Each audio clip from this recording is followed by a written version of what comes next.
Good evening, everyone, and welcome to this historic SaveSoil event in Tel Aviv. Come on.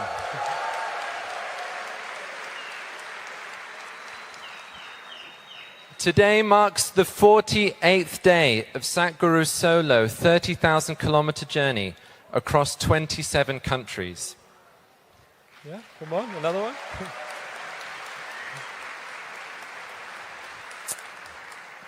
Braving rain, snow, mountainous terrains, storms, and now sandstorms that have taken him through the UK, Europe, and to the Middle East.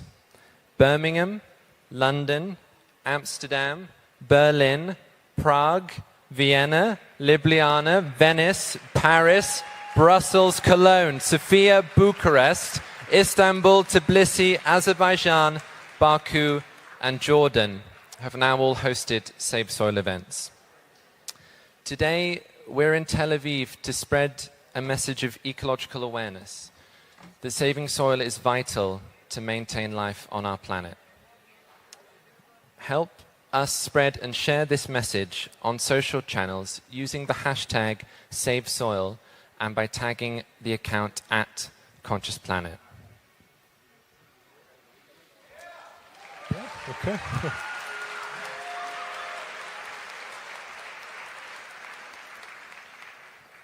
As a generation, we have an opportunity to bring ourselves back from the brink of a crisis and protect the future of generations to come.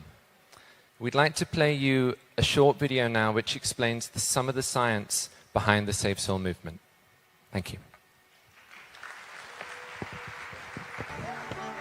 We are talking about climate change, carbon emissions, and global warming and various other aspects,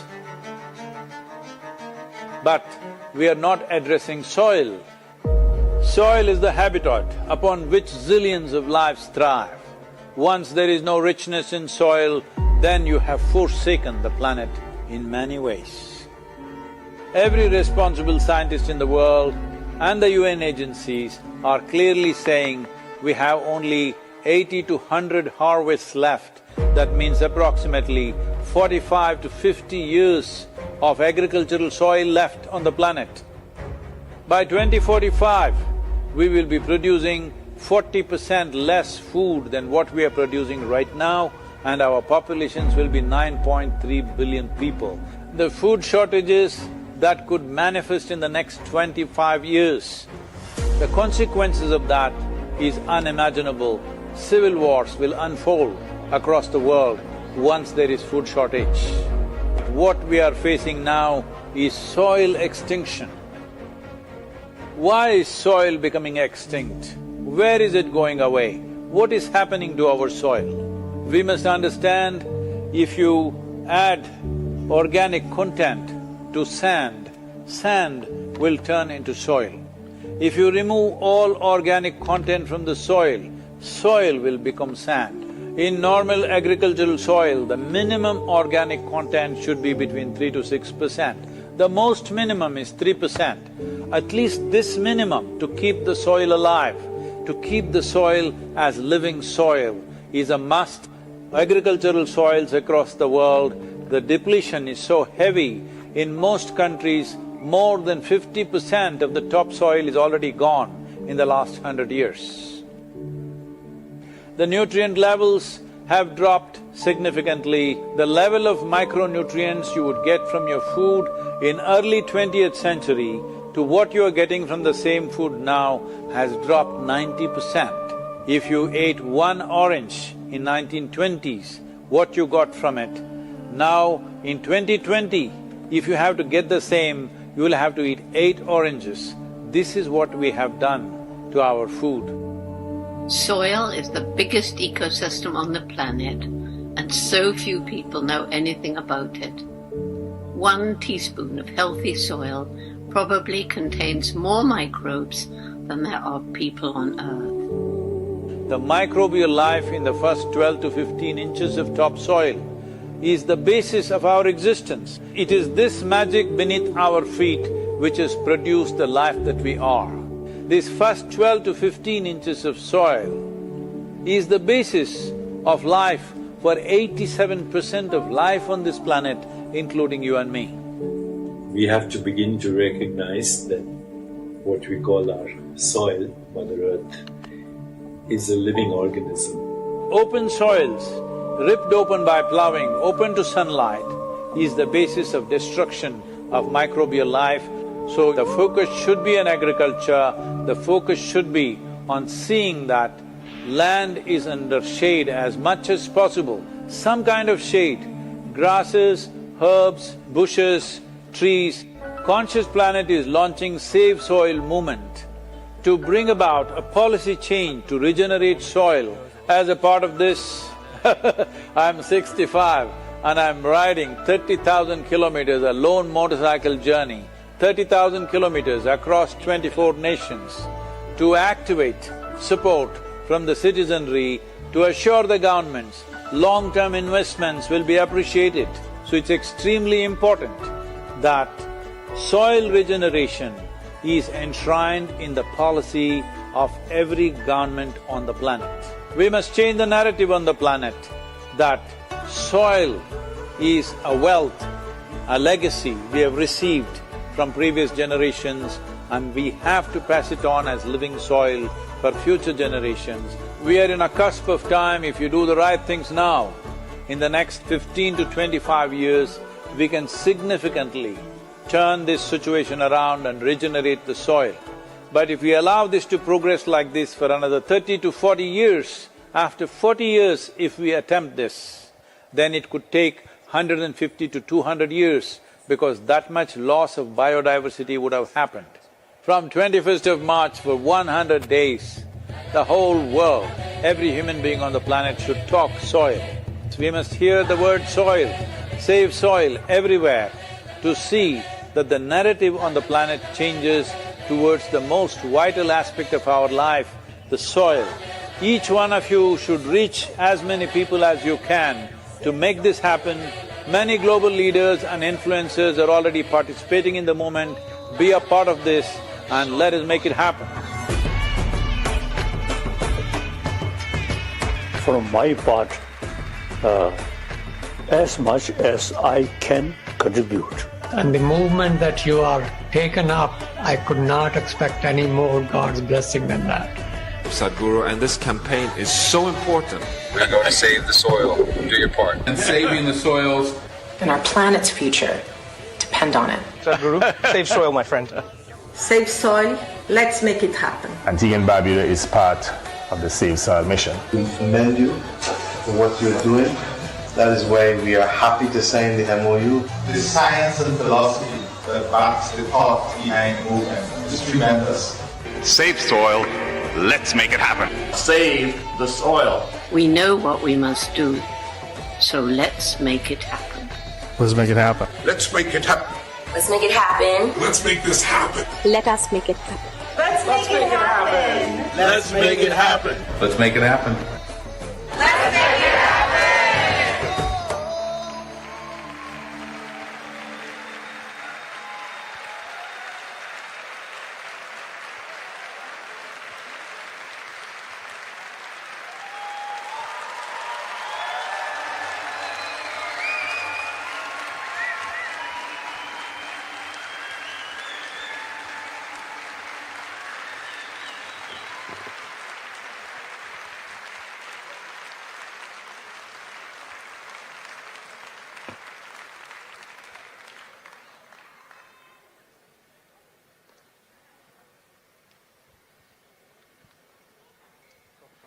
Envisioned by Sadhguru, Project Samskriti offers classes and performances of Indian classical arts, including music, dance, and martial arts. These intricate arts have been employed for thousands of years as spiritual processes. The artists that are about to perform have invested in these arts not just as hobbies, but as a way of life. The performance will now begin with an offering by Radhe Jaggi, a classical Bharatanatyam dancer.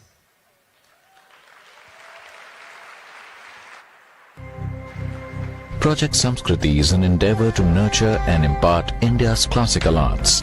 Designed by Sadhguru, it offers programs to learn powerful chants, music, Bharatnatyam and Kalaripayattu, an ancient martial art form conducted by the rigorously trained students and alumni of Isha Samskriti. The art forms are imparted in their most profound form as possibilities for inner growth and transformation. Project Samskriti is not today's idea, it's been in incubation for nearly 25 years. So this is an effort not to save the art form alone, but to bring up humanity to a higher level of existence within themselves.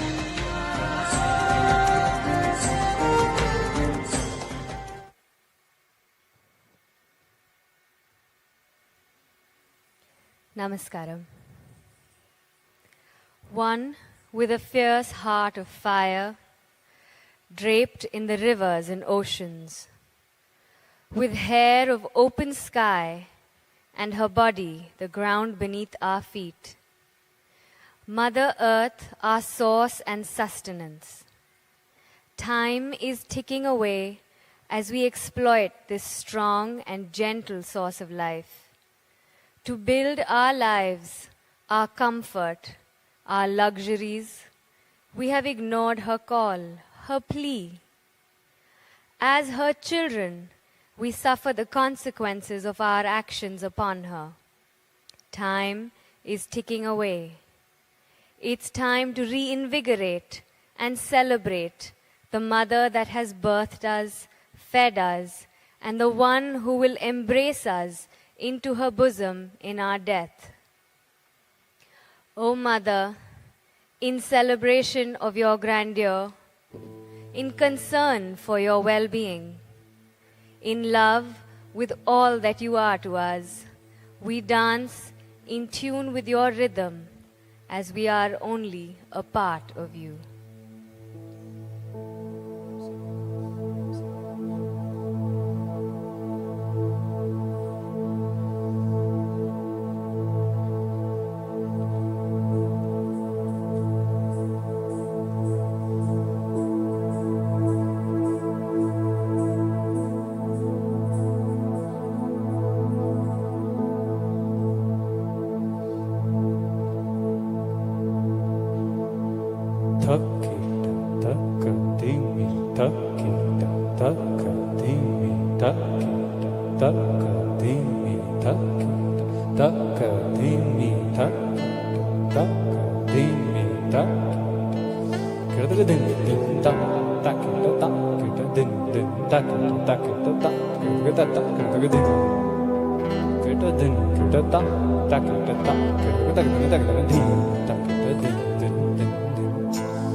beneath my feet, your soil.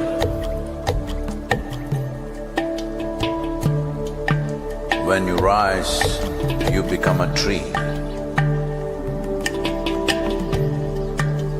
Again, you fall as a leaf. Who are you?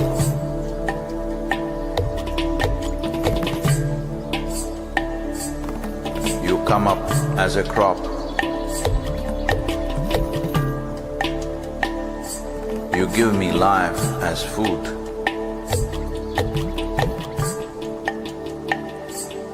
Whether I am alive or dead, you are the only refuge. Who are you? You come as water. You come as milk. You come as honey. Who are you? If I eat, it is soil. If I breathe, it is soil.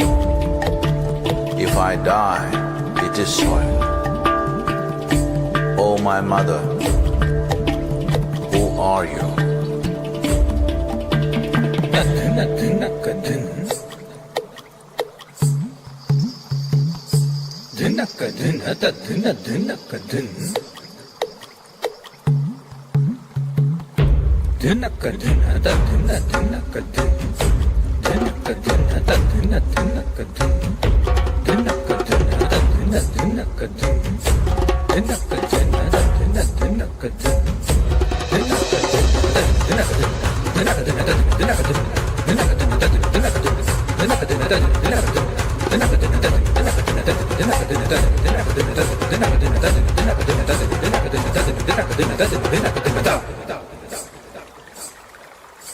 Soil. In the root, there is a stalk. In the stalk, there is branch. In the branch, leaves, bud, flower and fruit, all rooted in soil. That is not our making. The soil, the very soul of all life, shall neither perish nor is created, but in a constant turnaround. A tree and a termite hill, the rough hide of an elephant and the fine silk of the spider, the beasts that you kill and the people that you love, all a recycle of soil, soil and soil.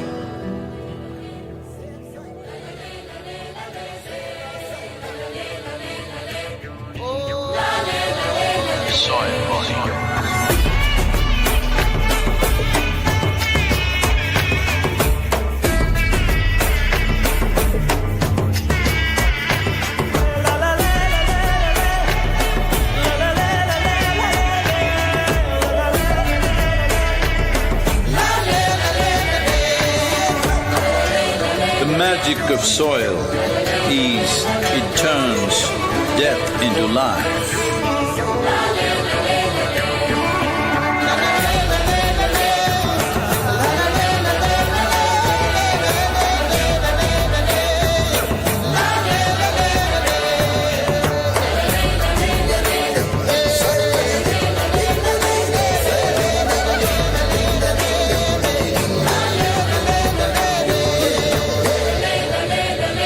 Depleted soils will not quench the fire of hunger.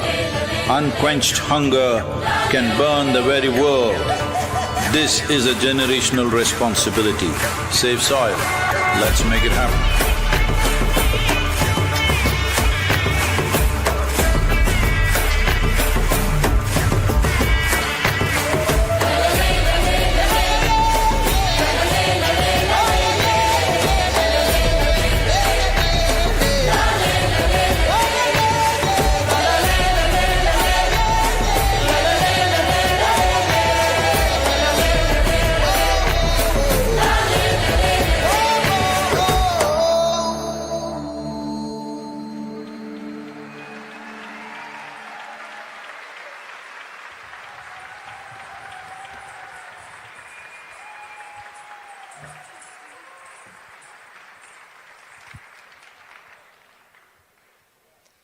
Thank you to Project Samskriti for that spectacular performance.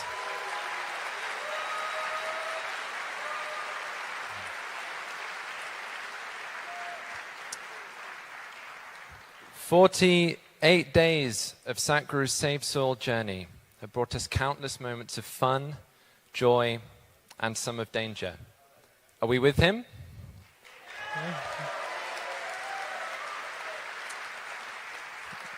We'd like to show you a video now that highlights some of the key moments of the journey so far and how the world is beginning to say Save Soil in one voice.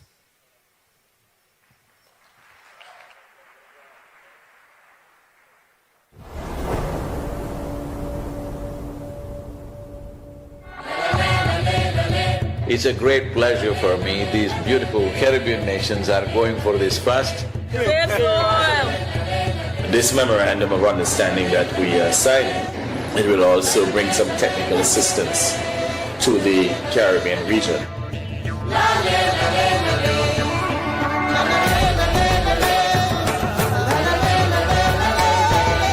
This is a historic moment because here is the first step to turn around.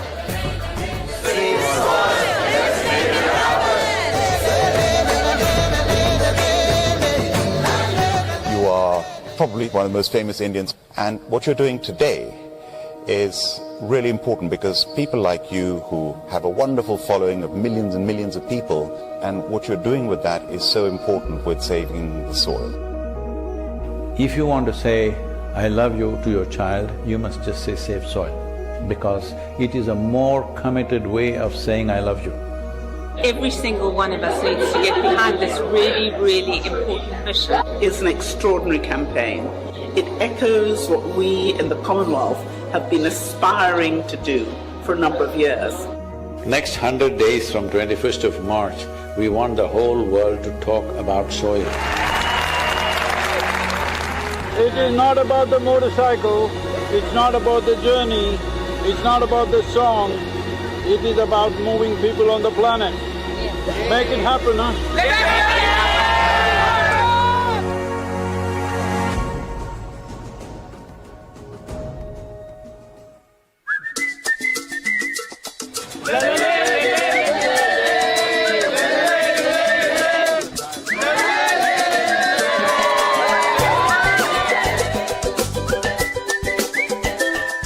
Nobody spoke about soil like Sadhguru does. I think if we all contribute, then we have a really strong voice.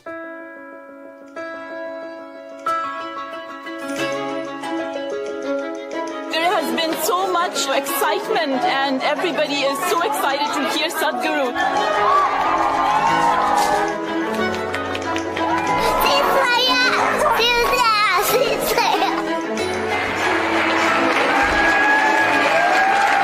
This is our time on the planet. What we do here is our business. Let's do the right things. I honestly didn't feel a part of the movement before. Obviously, I'd never met him. Seeing what kind of a following he has and how impactful it is, I really feel like I just joined a global movement.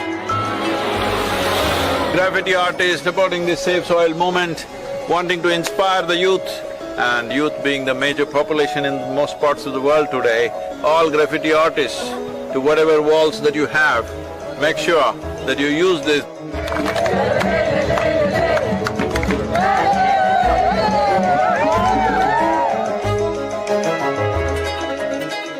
One of the most beautiful cities of Europe.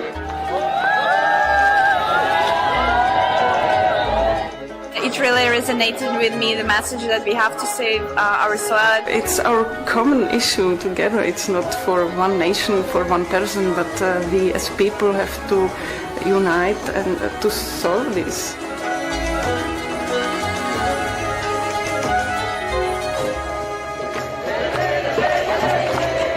This is a celebration of human beings coming together to do what they need to do.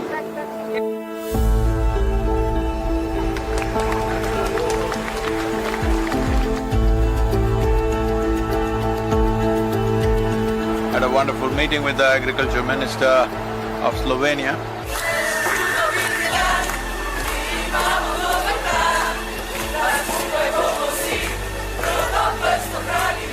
Raise him up first! All of us have been part of this destruction. The only way is all of us become part of the solution also. Riding on to Italy. Italy is raining heavily tonight. We are in Venice. It's like a wave of hope. Is necessary for the future. Over 2000 years ago, this Athenian city made the mistake of over-farming the region, and the erosions that caused did tremendous damage, and that was also the fall of the city at that time. So, the Romans of today should never make that mistake once again.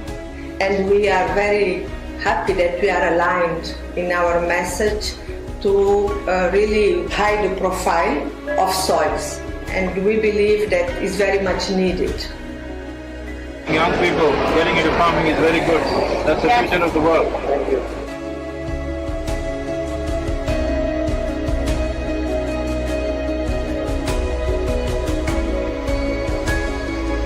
Here we are in Geneva.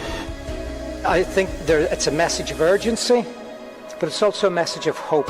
So I would really like to thank Sadhguru for his leadership. The global movement led by him addresses the soil crisis by mobilizing people around the entire world. It touches your heart, and his message is strong. This massive fountain in the Lake of Geneva is lit up for SaveSoil today. With SaveSoil colors of blue and green, you cannot stop this. The moment is on. It's going to be on till the policies are done. See, when people want it, it definitely will happen. There's no question about it. Tell me, will it happen? Huh?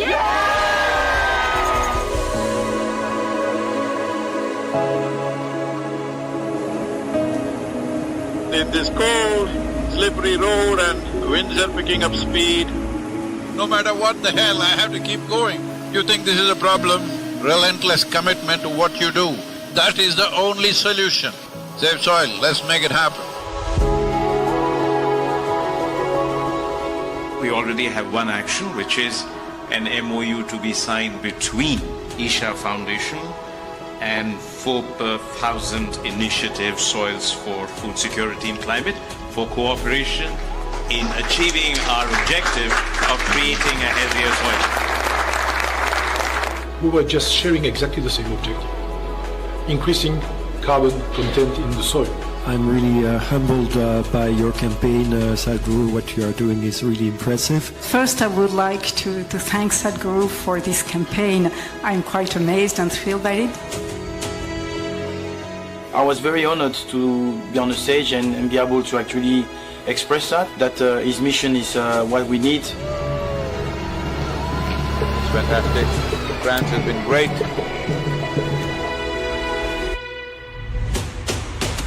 Well, Brussels. Let's put together and work on a common message for all to save a resource that determines our future. Save the soil. We should all stand up and make the most impact we can to create a real change in the world. Let them go down! And then a smashing evening at the main event. And a super enthusiastic crowd committing themselves to make this happen. It's heartwarming to see everybody come together. SaveSoil on the move. Let's make it happen.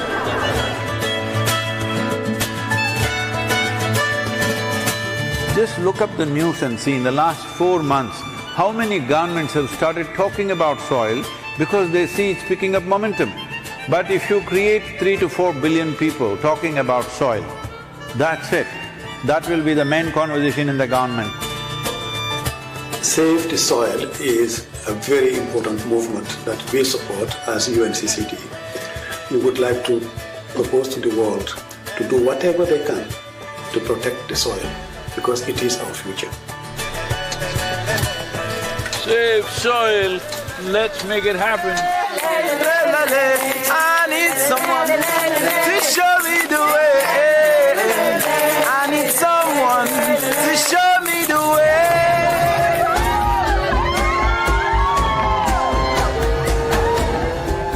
The Education Ministry in Germany has now come into the picture officially and asked all the children to do artwork to support SaveSoil movement.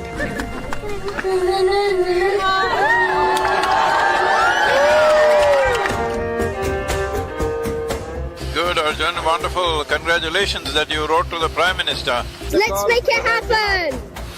So, on the way to Bratislava, well, the road surface is not great, too many puddles of water, so can't maintain very high speed. It's great that all of you are here in Bratislava. Nobody ever imagined 100 years ago that we will have to save soil of all the things. Thank you for coming to Slovakia. It's wonderful, and I'm very happy that with your campaign. Would you like to come in the kitchen and cook with me a little bit? Why not? Without soil being rich, food won't be rich.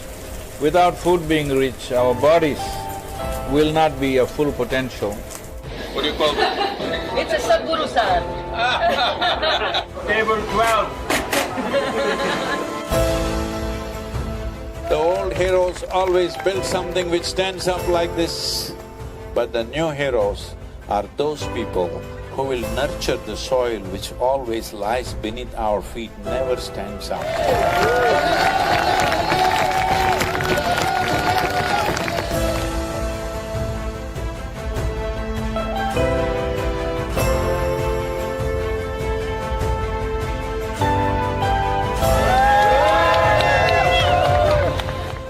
This wonderful city of Belgrade, the UNFAO said something which really deeply hurt me, is the soil that we are consuming right now belongs not even to these little children, belongs to the unborn child. This is an expression of our love and responsibility for our own lives and the future lives. I love the message that he sent and how he broadened it, that it's everybody's responsibility.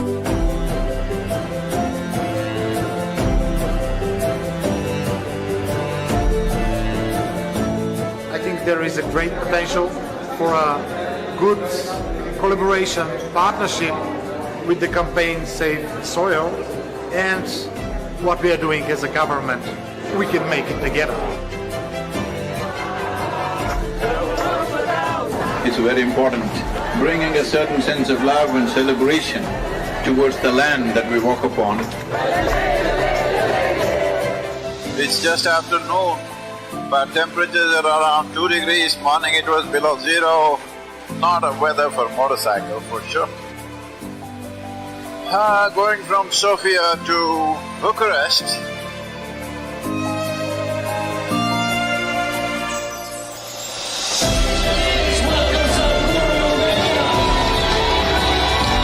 Organize yourselves whichever way you want, form groups, come together somehow and see this happens.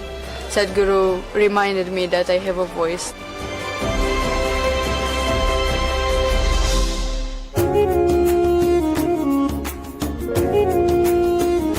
The people from Istanbul were really amazed by Sadhguru to appear, and they were just so happy to see him.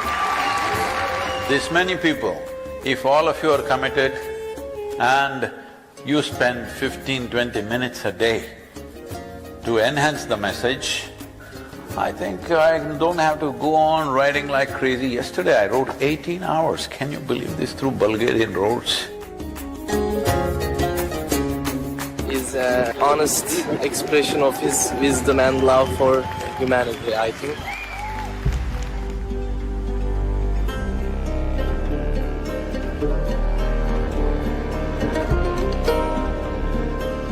He's been riding through very rough terrain, rough roads, dusty construction sites. It was a long drive and we were getting a little late for the live event at Tbilisi. He, right at the end, maybe 5 minutes before the event, decided that he couldn't stop for a break. In the traffic, he was just removing his jacket and gloves and throwing in the car just to make it on time.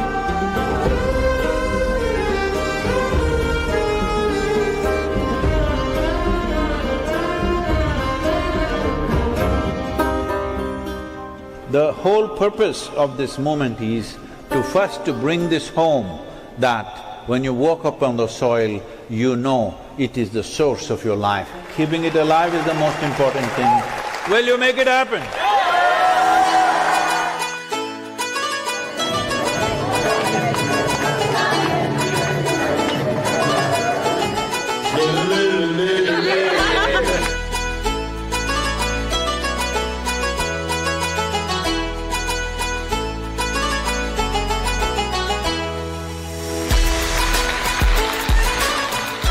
We could have touched, or nearly about 1.2 to 1.3 billion people have spoken about soil since 21st of March. But that's not good for us. We want 3 to 4 billion people. It's a gift from God for the people, for the earth, for the soil. We must save the soil, we must plant the trees, we must replenish the forests, we must save our planet.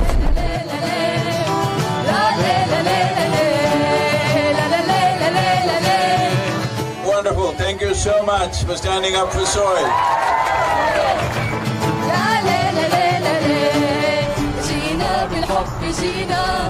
يا تربة الحبيبة وعدا منا وعهدا والعهد لن يخيبا. Right now, soil has turned into sand because we pulled out all the organic content.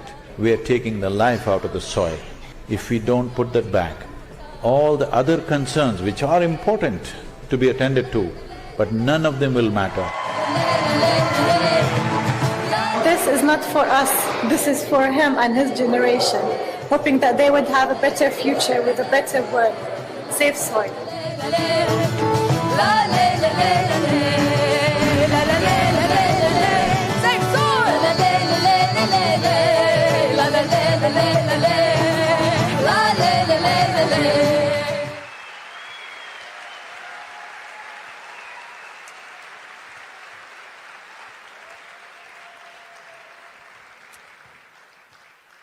It's now our honor to welcome to the stage the Director General of the Ministry of Economy and Industry of Israel, Dr. Ron Malka.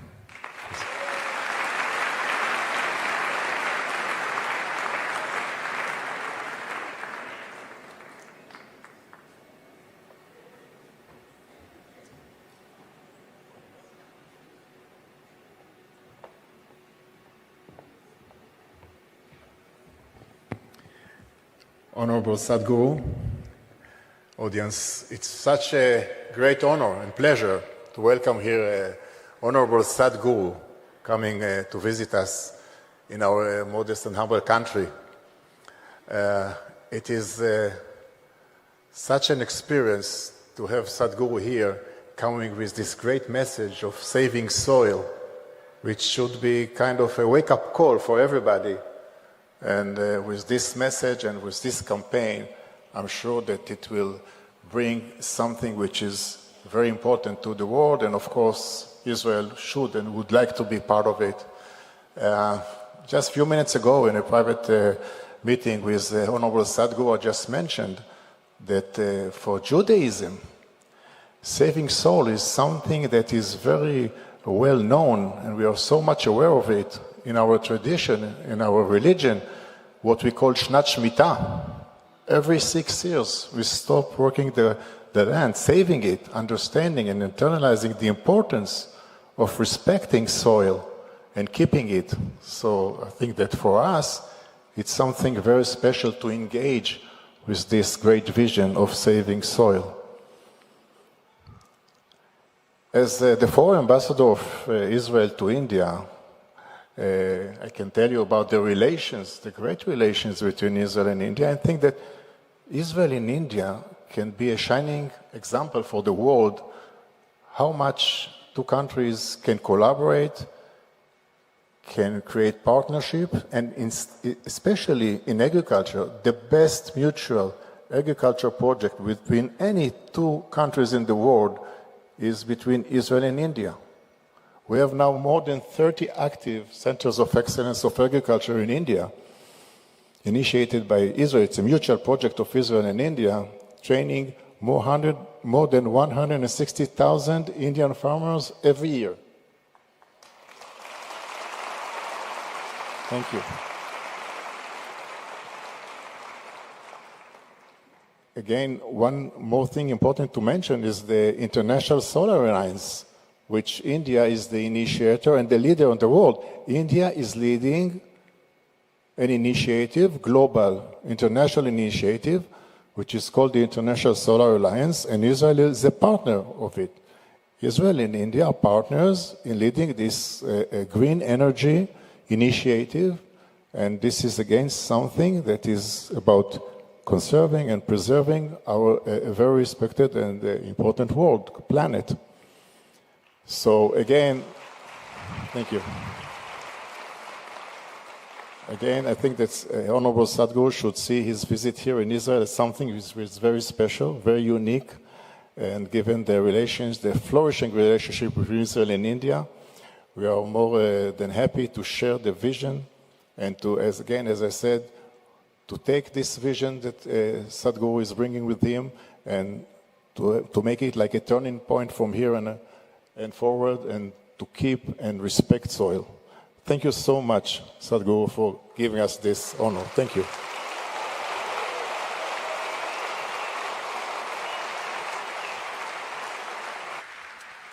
Thank you, sir, for those powerful words. We're also delighted to welcome to the stage Miss Tamar Sandberg, the Minister of Environmental Protection of Israel.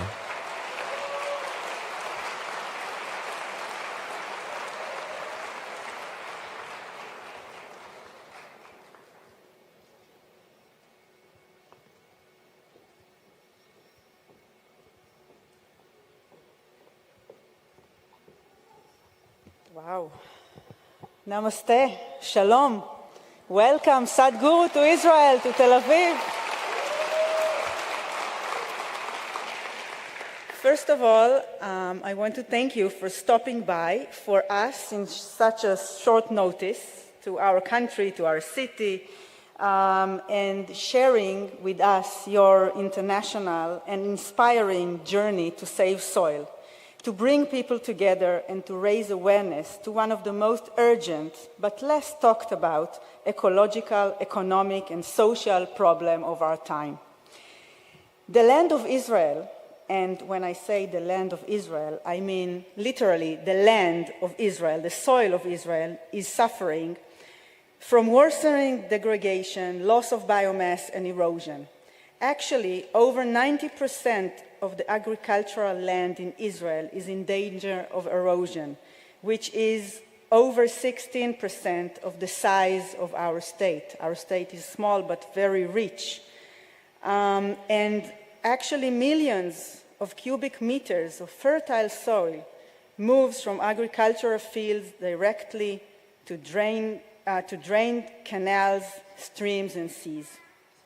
This creates, in addition to a huge loss of soil, which is crucial natural resources that is renewed at a very slow pace in processes that take thousands of years, very serious environmental problems such as water pollution and floods. Soil erosion, degradation, and loss of fertility are not new problems. In fact, they are known from the beginning of the agricultural revolution. In our area, ancient cities such as Jerusalem and Jericho were known in their frequent use of terrace as a method to prevent soil erosion on the one hand and allowing water to continue to flow on the other hand. We still see these terraces in those areas and work to preserve them as an archaeological, environmental, and heritage site for all the people of all the religions in our region. Like many other ecological problems, climate change plays a very big part in the fight to save soil. Climate change has a major impact on soil fertility and moist, and changes in land use and soil can either accelerate or slow down climate change. Therefore, we will bring tomorrow, actually, on Sunday, the first time in Israel, a climate law that will be approved in the Israeli government tomorrow. So your visit is very timely, Sadhguru, because we know that without healthier soil and sustainable land and sustainable soil management, we cannot tackle the climate crisis. We cannot produce enough food and adapt to a changing climate.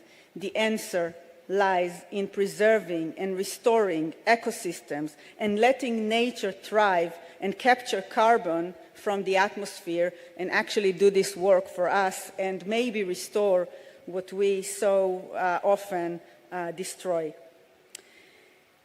Actually, friends, we are past the days where the economy and the environment were parallel or even enemies. The biggest and most powerful economies in the world now understand that there is no choice but to transition fast to a world where we live beside nature, uses nature resources sustainably and with sacred respect instead of over-exploiting them.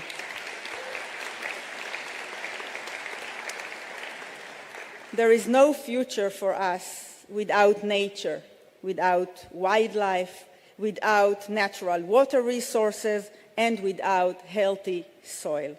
And I want to thank you, Sadhguru, personally, and on behalf of this huge crowd that came here in such a short notice, and thank you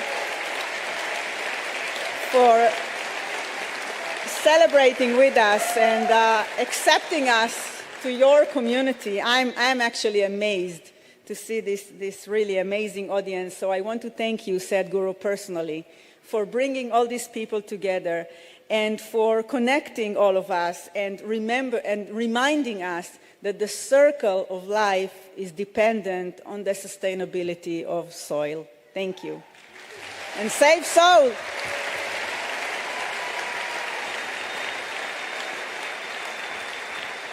Thank you to Ms. Sandberg for those inspiring words. And now, in the absence of the Ambassador of India, we kindly request Mr. Rajiv Bodwade, Deputy Chief of Mission and Charge d'Affaires of the Embassy of India, to please come to the stage.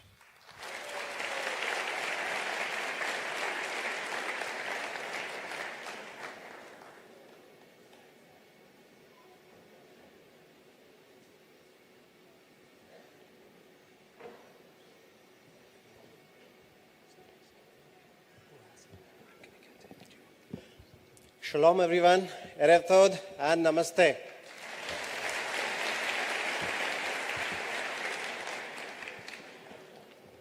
My warmest greetings to Sri Sadhguruji and his team, Her Excellency Tamar Sandberg, Minister of Environment, His Excellency Ron Malka, DG of Deputy General Ron Malka.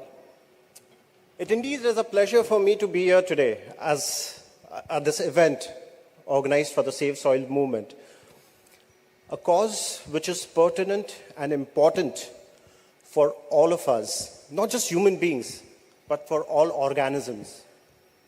As I understand, our planet, our universe exists in harmony. It exists in an equilibrium. And whenever that equilibrium is broken, it leads to catastrophe, it leads to chaos. Human life and soil have been living in this equilibrium. We are born from the soil and we exist, and one day we perish and we are reintegrated into the soil. The ancient cultures of Israel and India did understand this. As we understand Adma and Dharti Ma in India are reverential. In India, we give the status to the soil, to the earth, that of our mother. And our cultures understood what is the importance of the soil in conserving biodiversity and its importance for our very existence. However, with human intervention, we have indulged in practices such as over-industrialization, unsustainable agricultural practices, deforestation, which has ruined this delicate balance that we had. This is manifested in the soil degradation that we are seeing. By soil degradation, I mean that the organic portion of the soil is depleting. The organic portion is the living part of it, the biodiversity, the soil that lives, and we live because of the soil. The living portion is dying, and it's happening at an alarming rate. Very soon, this world might be facing food scarcity, food shortage, and which will eventually affect our very existence. So it gives me a lot of happiness that one human being has taken the onus on himself to sensitize the world about this problem and how we can develop ways and means to tackle this problem. Sadhguruji, I'm so glad that you have taken the SaveSoil movement, where you are passing through 25 countries, 30,000 kilometers in 100 days, telling the people the importance of this particular subject.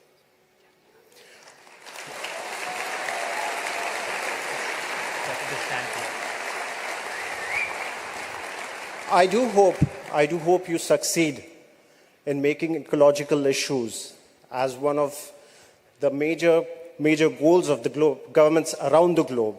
I really do sincerely do hope so. Sadhguruji, you have also come to Israel at a very opportune moment. This year, as you know, that India celebrates 75 years of independence. And also, it is the year where India and Israel are celebrating 30 years of establishment of full diplomatic relations.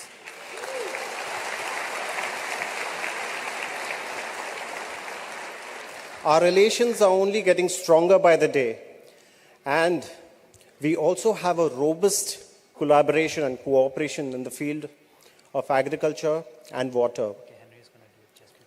Our scientists, our governments, and our agriculture and water tech startups, they are collaborating with each other, finding ways, finding innovative solutions in terms of increasing agricultural productivity, saving soil, water conservation, water desalinization, and there are various fields of collaborations.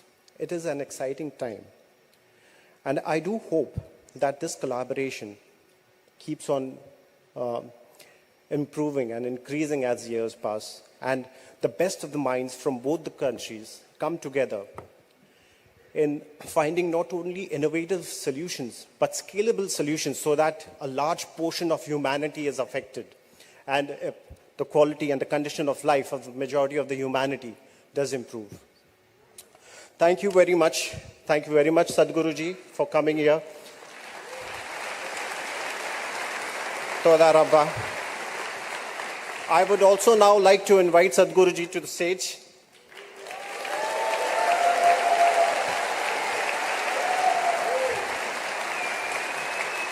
Also, Her Excellency Tamar Sandberg, His Excellency Dr. Ron Malka, please.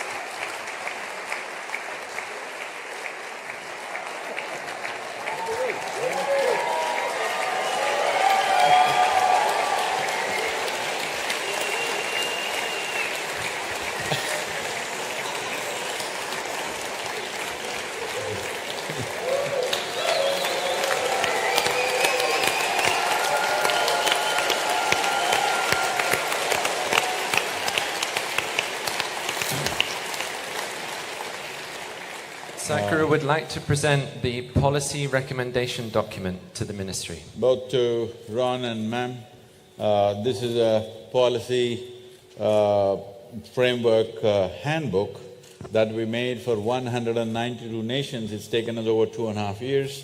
For the region and specific for Israel, these 192 documents that we made are mainly a handbook. One important aspect that tomorrow This policy is… you're making the policy or passing the policy. I wish I was here a year ago to influence that policy but anyway… It still has a way to go, so… Okay.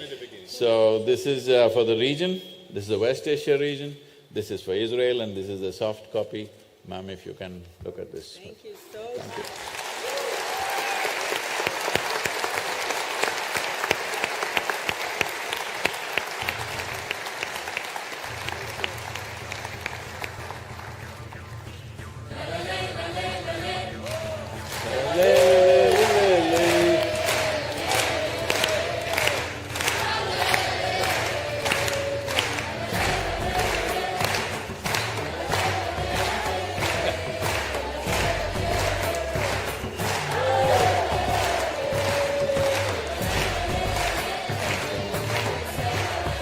Turn around. Thank you so much. Turn around. With it, please. Hello, please. Don't want to be the crowd. Hey!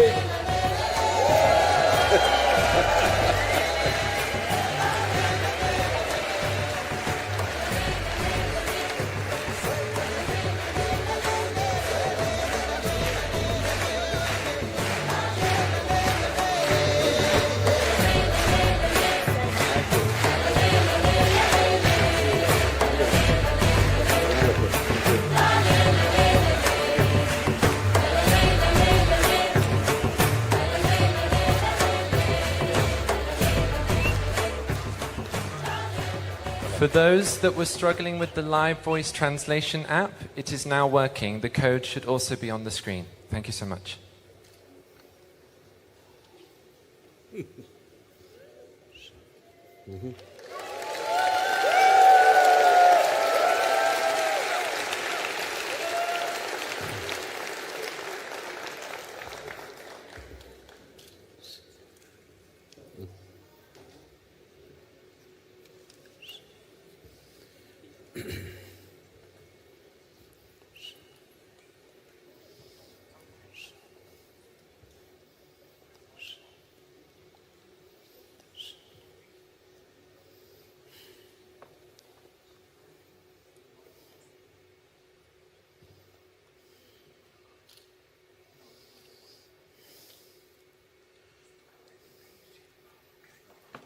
Kalo na janati tava jananam.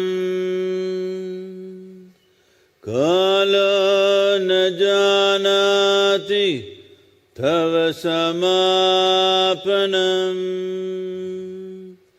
Drushto maya tava mahakaraha Yogeshwara Kala Kala Yogeshwara Kala Kala. Namaskaram and good evening to every one of you.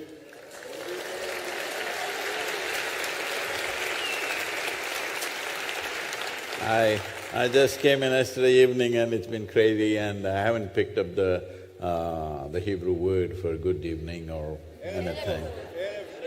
You say it, that's good. Shalom is easy, yeah.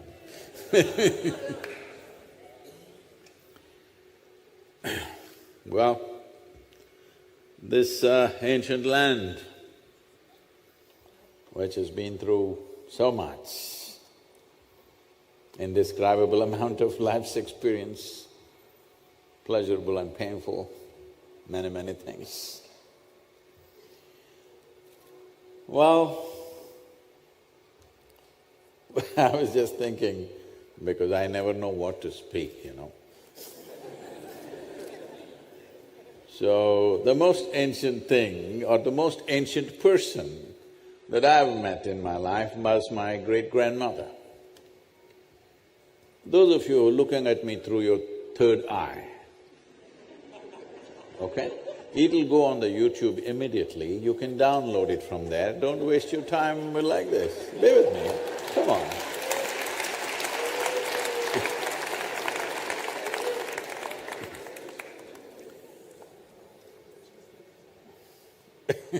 Because when I see a camera, I may just freeze, so. My great-grandmother, who lived to be 113, 113 years of age, she just wouldn't die. Her husband died, a few of her children died, some of her grandchildren died, and a few great-grandchildren died, but she just not dying.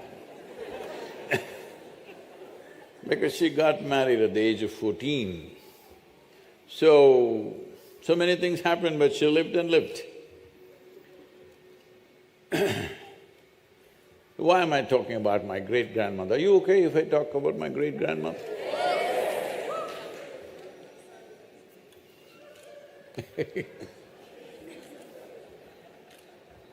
So I saw her in many different ways. I saw her only when she was over 100, when I'm 4 or 5 years of age, and she was quite crazy, in a nice way.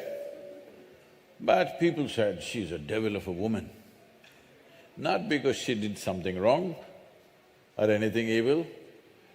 She had a laugh which would shake the street. If she laughed, she would laugh so loudly that the whole street would shake. Those days, in that generation of people, it was believed a woman should not laugh loudly. Even here, a woman should not laugh so loudly. The women of today, do you laugh? Yes. I want to hear some.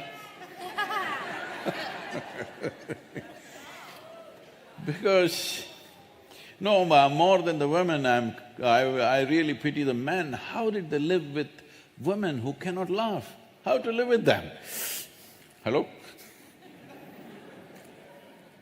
Of course, women must have suffered too, but look at the men, how to live with women who can't laugh. There's no laughter in the house. How to live in that bloody house? It's not a home really. Hello? So she laughed, so people said she's a devil of a woman, she's got a devilish laughter. I always thought as a child, if devil is the one who laughs, maybe that's where we should be.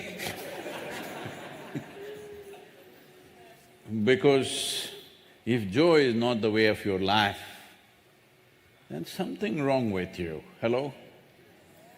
Hello?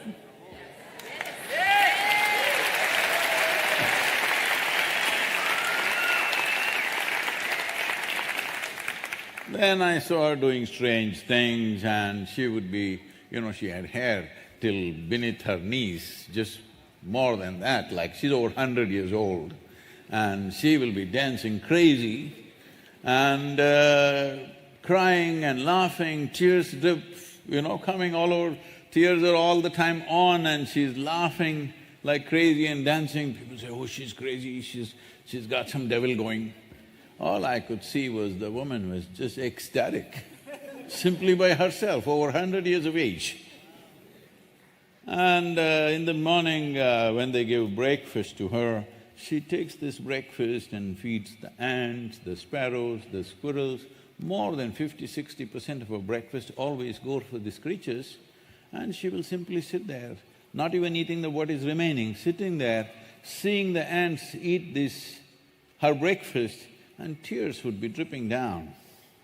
I thought, why this old woman is so… I was only like maybe 5 years of age. Why is she so emotional about these ants? I'm like, the ants, I'm 5. Not now. So, I'm thinking, what's happening? I go and ask her, what's happening with you? Why are you so emotional about the ants? Then she would laugh and say, someday you will know. It took me another 20 years to know. One day I'm just sitting with my eyes open on a small hill. Any of you been to Mysore? I heard a lot of Israelis come to Mysore. Yeah. So in Mysore there's a hill that is called Chamandi Hill. There, It's a kind of a hill where if we, as children, if you want to camp, we go to Chamundi Hill because it's in the city. And if you want to trek, it's Chamundi Hill. Then later on, if you want to test the strength of our muscle, we cycle up Chamundi Hill. If you want to test our motorcycles, we ride up Chamundi Hill. If you want to party, we go up Chamundi Hill. If you fall in love, you have to go up Chamundi Hill. If you fall out, you must go to Chamundi Hill. If you have nothing to do, you go up Chamundi Hill. So, I'm into business and doing so many things, and one afternoon I found an hour and a half where I had nothing to do.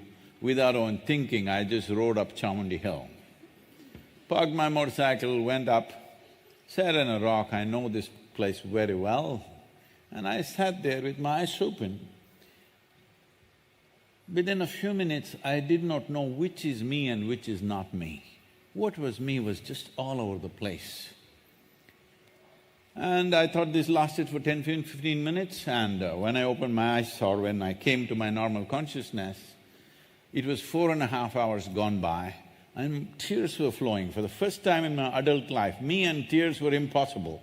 Here tears are flowing, every cell in my body is dripping ecstasy, really blissed out. Then I think I'm a super skeptic person and I think maybe I'm going off my rocker. And then I consult my closest friends, something like this is happening to me, I'm just bursting with blissfulness. I say, hey, come on, what did you drink? What did you pop? This is all the questions that came. So essentially, I had no context to what was happening to me. All I knew is I have hit a gold mine and I don't know what it is.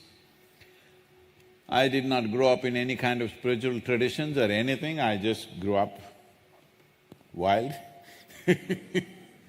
Still stayed that way.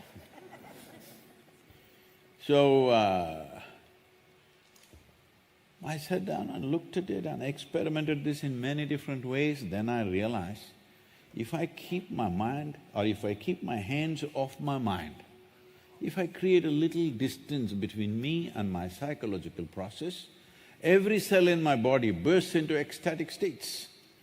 Then I went through this process many times and then I said, this is it, I have discovered something and I will make the whole world blissful. Who would not want to live blissed out? I couldn't imagine. Who would want to live blissed out? Hello? Who? You don't want to live blissed out? Who would not want to be blissful? Don't raise your hands, that scares me. At that time I thought nobody would not want to be blissful. And I was 25 years of age. The world's population was 5.6 billion people at that time, so I made a clear plan. In 2.5 years, I will make the whole world blissful. Here I am, it's 40 years, huh? 40 years. People say we have touched over 2 billion people today, but 2 billion is not my idea of the world. Now the population is 8 billion. So I know I will die as a failure in my life, blissed out failure, but a failure, because I see people are committed to their miseries no matter what.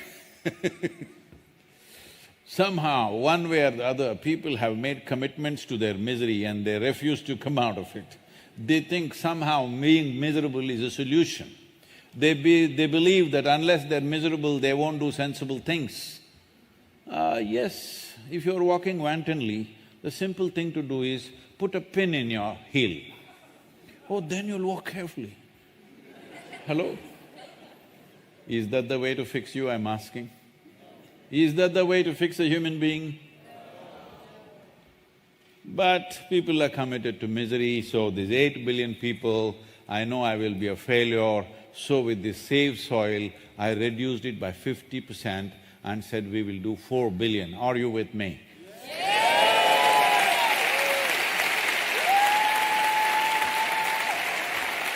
Half the population, we must make it, hello? At least half the population, 50% marks at least I must get in my life, please. because this has become important now. When it comes to soil, what is the problem? Why I'm saying this is, in the last 2.5 years, I've been speaking to many agricultural ministries around the world. What I see is, still most ministries in the world refer to soil as an inert substance that they're going to fix by adding nitrogen or phosphate or some stupid thing.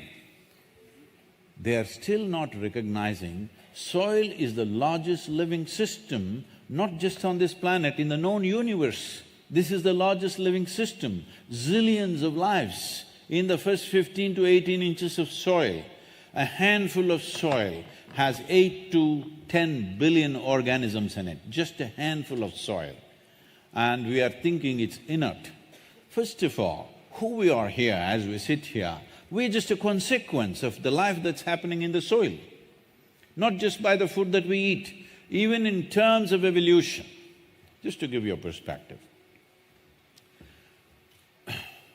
You know, there is a… Who do you think first invented or discovered or made up this idea of cooking our food with fire? Who was it? Is there a story in the Jewish culture? Who did it? Okay, usually they say it's a caveman. I'm sorry for the ladies because they say it's a caveman.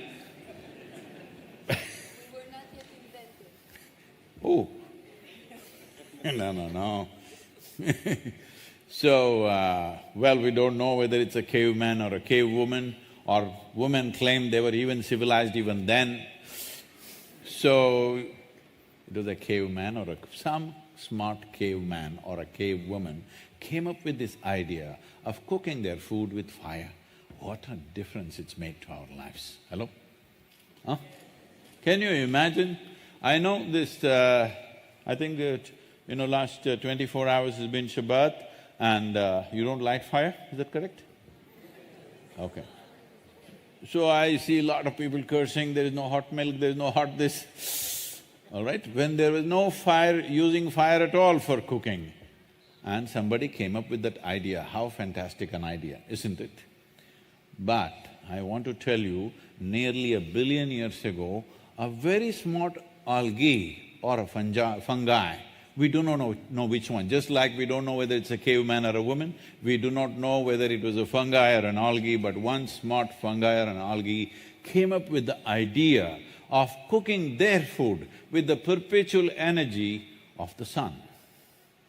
This phenomena today we call as photosynthesis. Before the phenomena of photosynthesis started on this planet, the oxygen level in our atmosphere was a shade over 1%. Today it is 21%.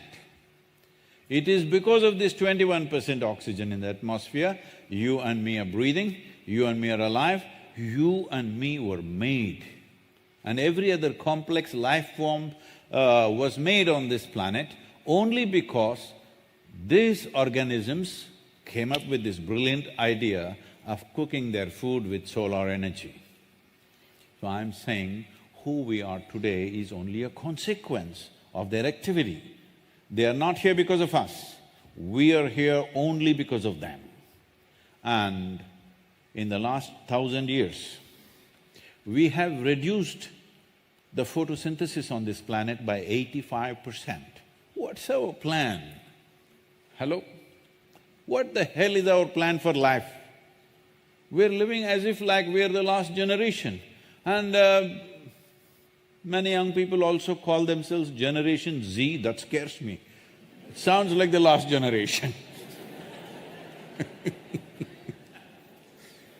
Don't call yourself Generation Z, call yourself Alpha, call yourself whatever. Don't call yourself Z because that is a scary thing. But we could be heading that way if we don't do the right things. So people immediately ask, Sadhguru, is the world going to end? See, this is the biggest problem in human mind. They want a prediction. Only idiots who don't have a plan and have the determination to execute a plan come up with predictions. Hello? Tell me, do you want a prediction or shall we make a plan that we will live well? We need a plan and we need a relentless commitment to see that the plan is executed. But everybody asks for a prediction, Sadhguru, will the world end? The world will not end, that is the problem. If the world did end, all problems are over. Hello? Yes, it's over, isn't it? It is just that it will go into a slow fade. Fade is going to be very, very painful. The problem with us is just 60, 70 years. 70 years we've eaten well, 2 generations, and we've forgotten what is a famine. Everywhere in the world there were famines 70 to 80 years ago. In India, in 1942, a famine took 3.2 million people. In 4 months, 3.2 million people died. Not by a bomb or bullet, slow fade. It is the most painful way to die is a famine, starving yourself to death. As this happens, human beings will lose all their humanity and do terrible things to themselves and to each other. There have been situations around the world, I'm telling you, where people have cut the limbs of their own children and eaten to survive, because that is how it is when the hunger is not quenched for months on end. We should never again drive humanity in that direction, but unfortunately we are driving humanity in that direction. By 2045, it's expected, every responsible scientist is clearly pointing, we will be producing 40% less food on the planet and our population will be over 9 billion. People tend to think, oh, in my country there is no such problem. You need to understand, once there is real food shortages, whoever has the biggest guns will take the food. Hello? Not because you have the food you're going to eat it. Whoever has the biggest guns will take the food. This is the way it's going to be. Well, I'm not saying right now we are a very civilized world, we're still a little bit of a bully world, but we will become a horribly bully world once food shortages begin to happen. And in the last 50 years, there have been 30 wars in Africa. Out of these, 27 wars were fought for fertile land. They're expecting by 2035, there will be dozens of civil wars across the world because of food shortages. Is this the place where we want to leave our children and go? What kind of people are we, really? This is a time, this is a moment in history. We have to decide what kind of people are we. Are we people who are concerned about… because it's intrinsic and natural, it's not a philosophy, it's not a morality, it is not an ideology that you want your children to live better than yourself, is not taught to you by religion or philosophy. It is intrinsic to human being. The moment you have a child, you want your child to live better than yourself, yes or no? But right now, we are taking away the foundations of the possibility of good life for them if we destroy the soil at the rate at which we are destroying. When I say destroying the soil at the rate at which we are destroying, the UN FAO says that every year, on an average, 27,000 species of organisms are going extinct. At this rate, if you go, in another 35 to 40 years, we will reach a place where even if you want to revive the soil, you cannot. But right now, we are in this challenging and privileged moment that if we make up our minds and take the necessary action, in the next 10 to 15 years, we can make a significant turnaround. This is why the urgency, and this is why it is very, very important that we stand up and show who we are. So, shall I go and fix my kitchen garden? Because this is a fashionable thing. I'm composting my vegetable waste. How much vegetable waste do you have per day? 500 grams. Oh, great, it's very cute of you. But it's not a solution. Because when it comes to agriculture, when it comes to soil, when it comes to soil ecology, our national borders mean nothing, because microorganisms operate as a global system. So, this is my piece of cake, that is your piece of cake, this is a human problem. Planet is not a cake for us to cut and think it is all separated. For administrative purposes, for political purposes, we might have formed nations. But for life purpose, there is no such thing as nation. There is no such thing as national borders. People are talking about doctors without borders. I'm asking you, are you beings without borders? Are you a life without borders? Unfortunately, maybe we still can't be people without borders, but at least we're life without borders. Hello?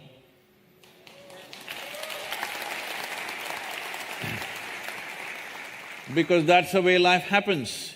The only way we can see the continuum of life process is that it has to be addressed globally.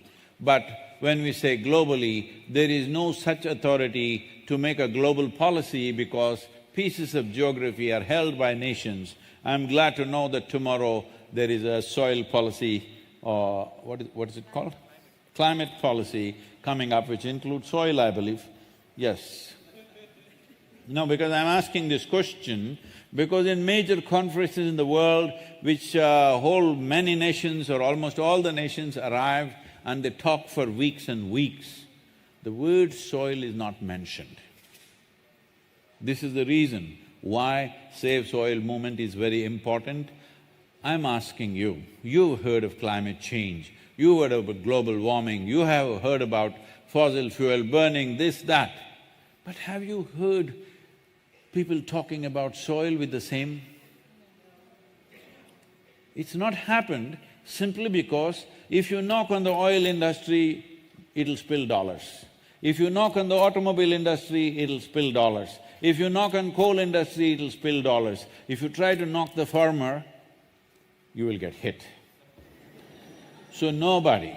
So this is not about farmer has to make the change right now. It is not that we are expecting him to do it. It is important there is a policy where enshrining soil as an important living entity in our nations is most vital. Why the soil policies are most important is, see today, I just went to your Jaffa today morning.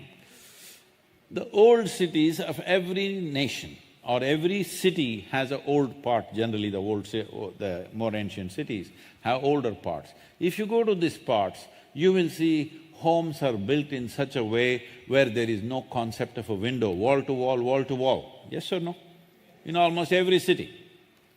But in the newer part of the city, you cannot build like that because there are urban laws. If you have 10,000 square feet of land, you can't build a 10,000 square feet of building. There is some law, maybe depending on each city, 6,000, 7,000 you can build, you can't build the whole space. If you build more, they will come and demolish it. But till now, in most nations or almost all nations in the world, if you have 100 acres of land, you can plow every inch of it and in 10-15 years' time turn it into a desert. Nobody will ask you, why have you done this? So we need laws to say that if you own agricultural land, minimum 3 to 6% organic content must be there, because that minimum is needed to keep the microorganisms alive. We are only thinking of soil as a resource. This is tragic. This is for me it is so unaesthetic. I'm saying, we have all fed upon our mother's breast. Do we call her a resource or is she the source of our life? Hello?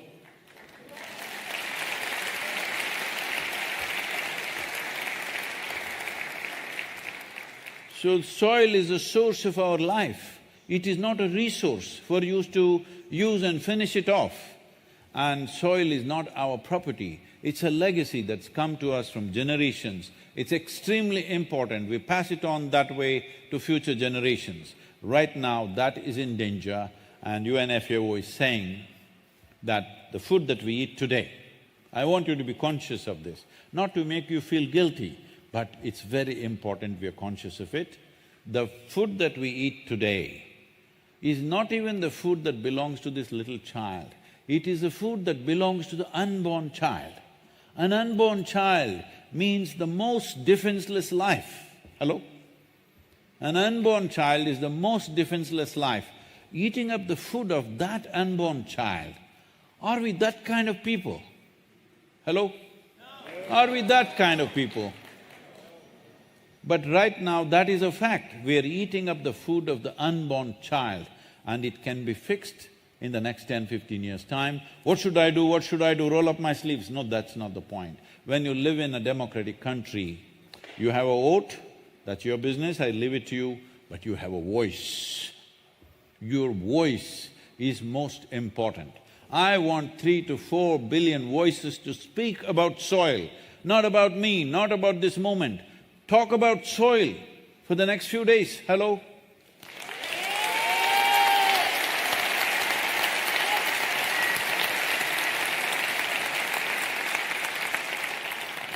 Well, Israel claims it's very high-tech, all of you.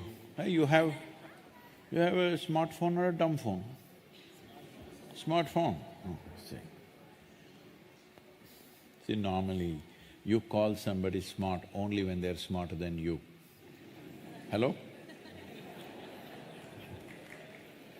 Anyway, you have a smartphone for a companion. If you want to send a few silly messages to somebody, do that. I'm not against it, but you need to understand this instrument is a powerhouse. If you are committed, if you know what to do, if you are committed to create what you want in this world, you alone, I'm saying a single person, you can reach 3 to 4 billion people. It may take a little time. But there's many of you, hello? If you make up your mind, spend just 15 to 20 minutes a day. The people who are in this hall can reach 3 to 4 billion people in the next 30 days. Possible or not?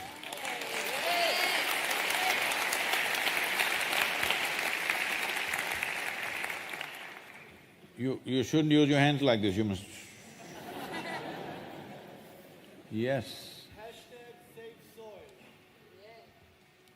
Do whatever, okay? Go do a jig on the street, do whatever you want to do. But I'm saying, this is our time. This is our time on the planet. What we want must happen, isn't it? Because our time on this planet is brief, very brief, unless you're very miserable. I'm saying this because, see, on a certain day you're very joyful, 24 hours, poof, went away like a moment, isn't it? Another day, a little like that, 24 hours feels like many, many years. So if you're joyful, your life will get over like that. Only miserable people can have a long life. Hello?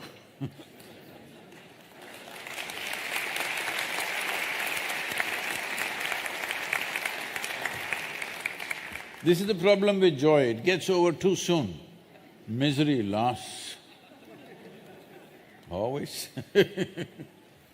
So, this is our time on the planet. You know this chant, what I did in the beginning, was it Hebrew?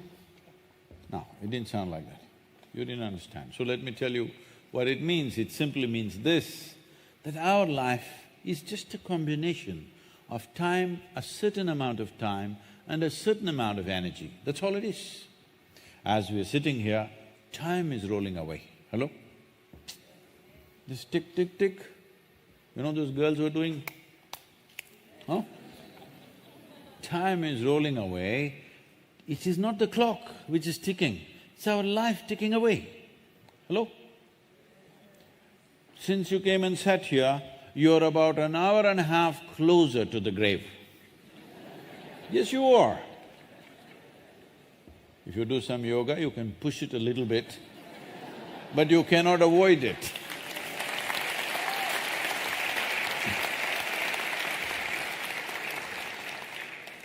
I have some secrets from my great-grandmother.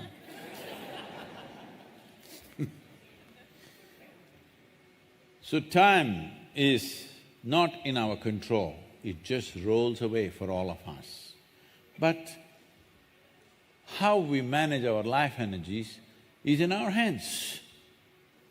If you raise your life energies to a certain level of intensity, what somebody does in 10 years, you can do in 1 year. So if both of you live for 100 years, in terms of impact, it feels like you lived for 1,000 years. This is something a human being can do. You can't roll back time. Did you ever… yesterday got wasted, so you rolled it back and lived it again? No such thing. I've been petitioning, 24 hours are never enough for me. I've been petitioning for at least 3 to 4 hours extra. Dumb silence, no response. I deserve 4 hours extra, hello? But no response. So time is ruthlessly democratic. No matter who the hell you are, it's rolling away, rolling away, rolling away. Yes or no? If you want to ride this time well, if you want to ride the cycle of time really well, it's extremely important that you take charge of your life energies and manage it the way you want. If you do that, you can definitely ensure the pleasantness of your experience, the profoundness of your experience, and the impactfulness of your activity, because this is all you have in your life. If you sit here, you can have a pleasant experience to start with, then you can make it very profound experience to be here, and activity-wise, you can make yourself impactful. Activity is only meaningful if it's impactful, otherwise what's the point of activity? Hello? Whatever we may do. And life, we may think we are seeking many things. Well, you may seek education, you may seek love, you may seek marriage, you may seek children, you may seek wealth, fame, but essentially, you are seeking pleasantness of experience. Hello?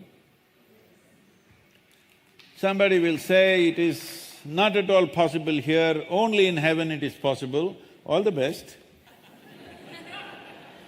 Because I have people like this around me also, and they come to me and say, we are a volunteer organization, over 5,600 full-time volunteers, over 17 million part-time volunteers. Today I'm adding 3,400 more.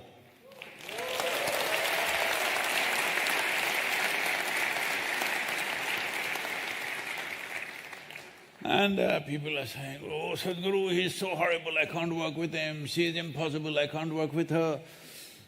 I say, see, in this world, there are only such people. This kind of horrible person, that kind of horrible person, that kind of horrible person, all horrible people. But if you know what you're doing is very significant, learn to work with these horrible people.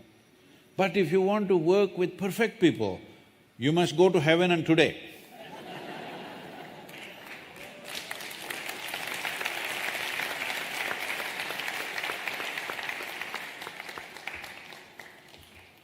Because right now, this is most important, we come together as humanity because this has been the miserable nature of our history.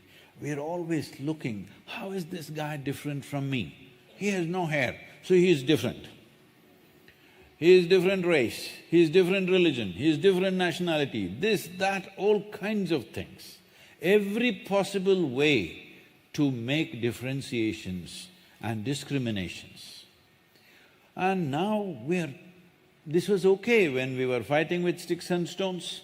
Somehow, 1 or 2 will die and we forget about them and live on.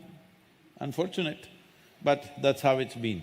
But now we are so super empowered as human beings. If we still think the only way to solve issues is by confrontation, well, in another… see, already people…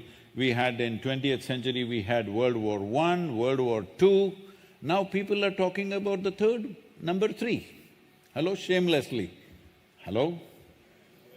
Most shamelessly, because when World War I happened, people said, never again we'll fight a war. And within 30 years, they were at it again, on a scale and misery that I'd never seen before, that kind of stuff. I don't have to say anything to you people. you know what it means. But at that time we made up our minds, whatever League of Nations, then United Nations, we said, never again we will fight. We are mature enough to sit down and debate our problems, and that's idea, right? We did not believe that there will be no problems. There will be problems among human beings, there will be disputes, but we will be mature enough to sit down, talk it out and settle it, not shoot at each other. That was the idea of United Nations. But since 1944, how many damn wars have we fought in this world? Endless number, all right? Nobody knows the count. I'm sure nobody in this hall knows how many wars we have fought since 1944. Even if you're a student of history, you still don't know because that many have happened. And when the 2000 came, young people said, oh, we are millennials. I don't know what that means anyway. We are millennials, we are technology people, we are information technology, which is a knowledge generation. We're not going to do those wars. Since 2000, how many wars? There's not been a single year without a war somewhere, been going on and on. So, we need to understand this. It's extremely important as human beings, instead of searching for differences, we need to find some common factors, some common denominators. If you do not understand what is the all-unifying cosmic consciousness, at least you understand this much. The soil that you walk upon is where you come from. The soil that you walk upon is what nourishes you every day.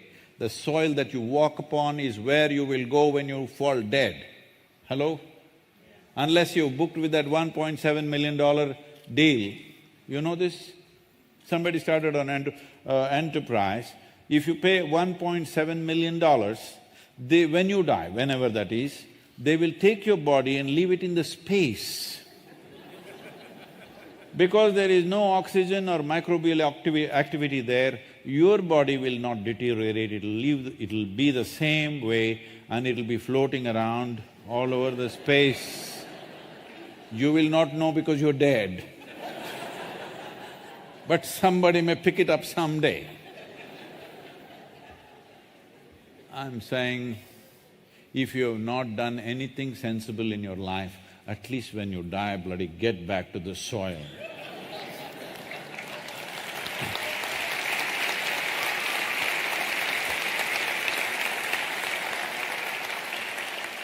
That is the least we can do, hello?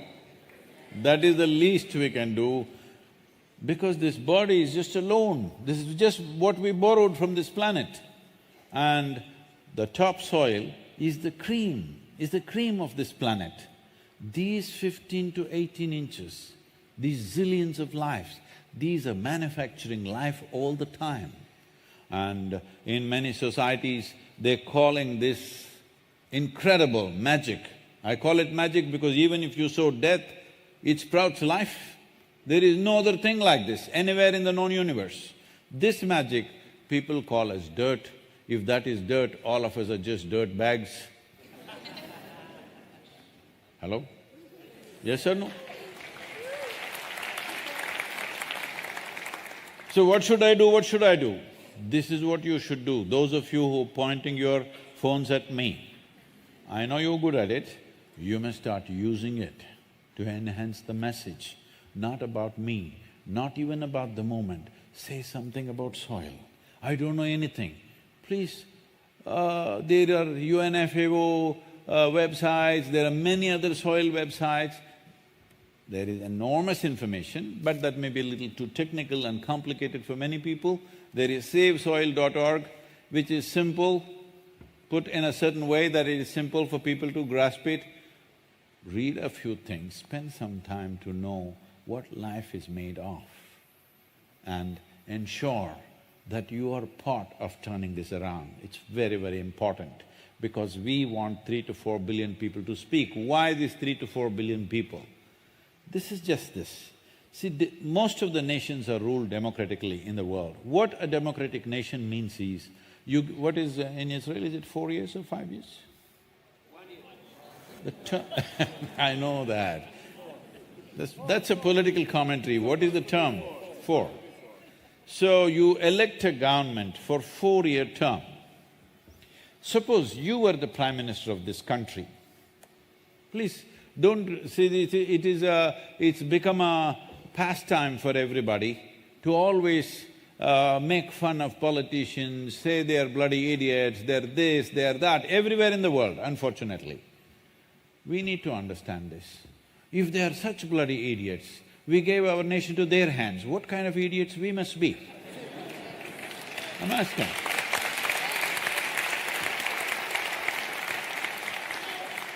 So, I want you to understand, if you were the Prime Minister of this nation or any nation, if we gave you a 4-year term, 4-year mandate to do something, would you naturally focus on doing something which bears results in 2, 3, 4 years' time?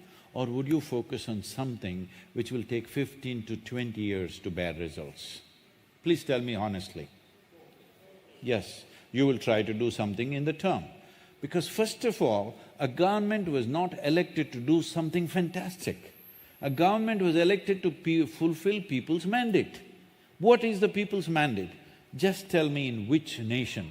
Give me an example of one nation in the world where 60% of the population have clearly expressed, we are concerned about long-term well-being of our nation, our soil, our ecology, the future of our children. No, you're asking for one silly tax benefit, you're getting it. You must be happy. This is what every population is asking and that's what you're getting. It's time 60% of the population stands up and says, we are concerned about the soil, we are concerned of the future of our nations and our children. You think a government can ignore it? Hello? Because democracy is a number game. Numbers are the only currency in a democracy. You people must give the mandate to the government. If you invest long-term, we're with you. If you ask for short-term things, they'll do short-term things, because after all, the term you're given is 4 years and you said 1 in Israel.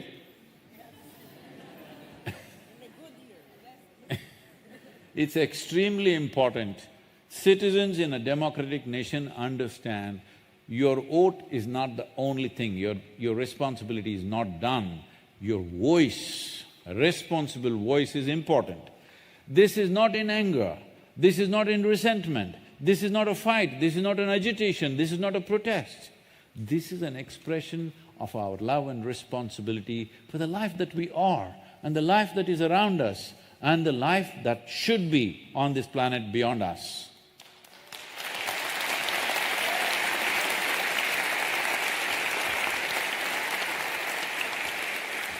Generation Z, please change the alphabet. Scares me. At least X, Y, do something. Now, as dire as it looks, nature has a tremendous resilience. We can put this back. We can put this back in the next 8 to 12 or 15 years max if the necessary policies are made today. I must tell you, policy making is of a certain process. It has a certain cycle. It doesn't happen, oh, we said this, we tweeted, nothing happened. That's not the way to look at it. Let me tell you what's been happening with me and policy in India and things like that.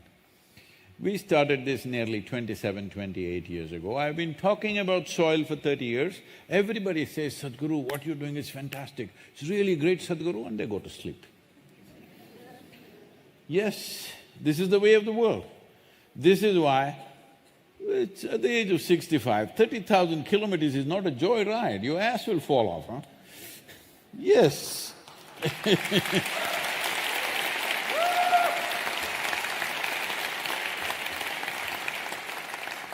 So, what has to happen? What has to happen for us to wake up, I'm asking, as human beings? Because we need to understand, is sleep a crime? Hello? Is sleeping a crime?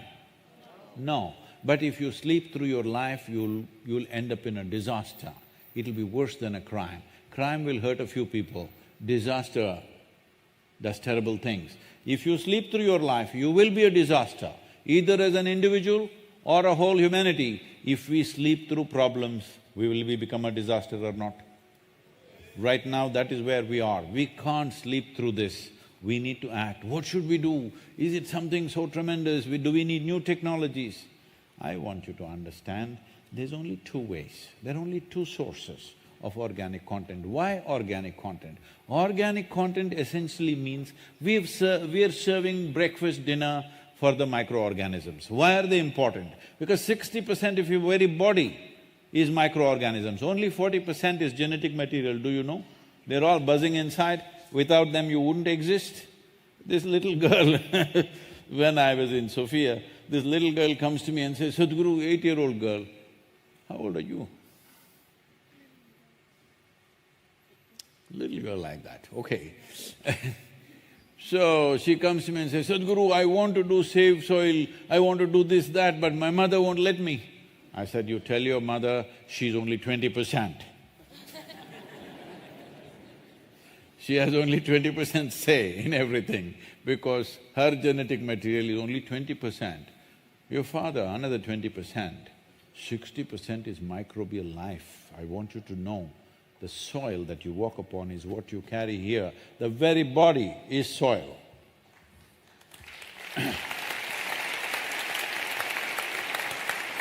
The question is only, will we get it now or will we get it when we are buried? That is the only question, you can decide. Anyway, you will get the point one day, either from me today or from the maggots. You will get the point. But if you get it today, we can do something significant. There will be no rewards for this, no awards for this, because if you mitigate a disaster, nobody will ever know that you mitigated a disaster. Only if a disaster happens and then you go and give your shoulder to the crying people, that you may get awards. But if you mitigate a disaster, people think nothing happened.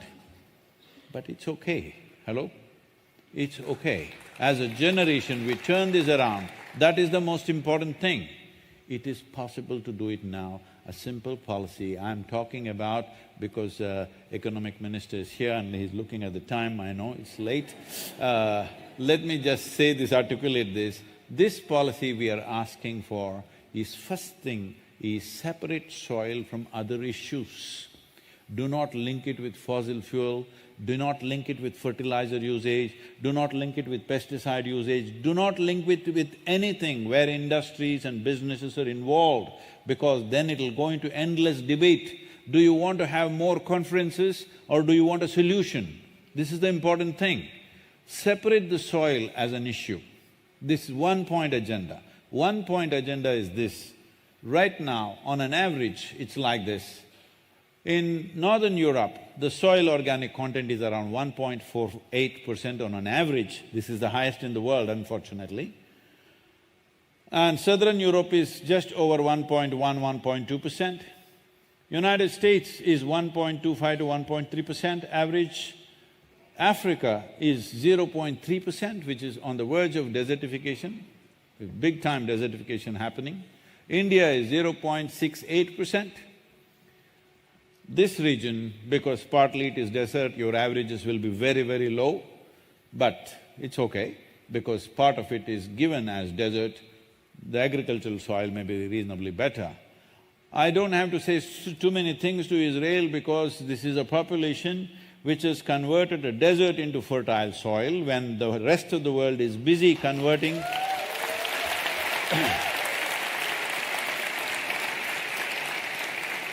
the rest of the world is busy converting fertile soil into deserts. Yes, desertification is happening at a pace where in the last 25 years, we have lost 10% of the earth's land to desertification, 10% of the land. If you don't understand what I'm saying, just look at the Google Maps year on year, how the desert is spreading everywhere. So, what's wrong with the desert? Nothing.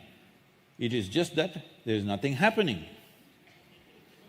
Not much life-generating activity happening, that's all the problem. If you add organic content to the sand, life will start. If you take it away, life will recede. This is all it is. So why is it organic content disappeared? Simply this, because there are only two sources of organic content on the planet, plant life and animal life. There is no other technology. You can get technologies to enhance application processes, but There are only two sources, this must be very clear to everybody. There is only plant life and animal life. There is simply no other way to generate organic content. You're getting very serious, can I tell you a little joke? This happened in 2060. A few scientists, shall I make them Israeli? Sir, with your permission? A few Israeli scientists asked for an appointment with God, and they got it, of course, you know. So they went there and they told him, "Hey old man, you done really well with creation, but now everything that you can do, we can also do, so it's time you retire." God said, "Oh, is that so? What is it that you can do? Here, just have a look, we'll give you a demo." They dug up a little soil, made a vague image of a human child, did so many things, and the child came alive. God said, "Okay, that's very impressive, but first get your own soil."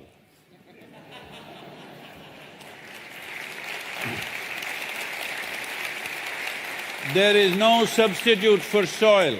There is simply no substitute for soil. So what is the policy? The policy is this: whatever is your organic content right now, each nation can decide how many years, how much incentive, whatever, but you create an incentive that if a farmer gets his farm to 3% organic content, which is the minimum needed for all these organisms to reasonably be well-nourished, if he gets it to 3%, he will get a certain incentive.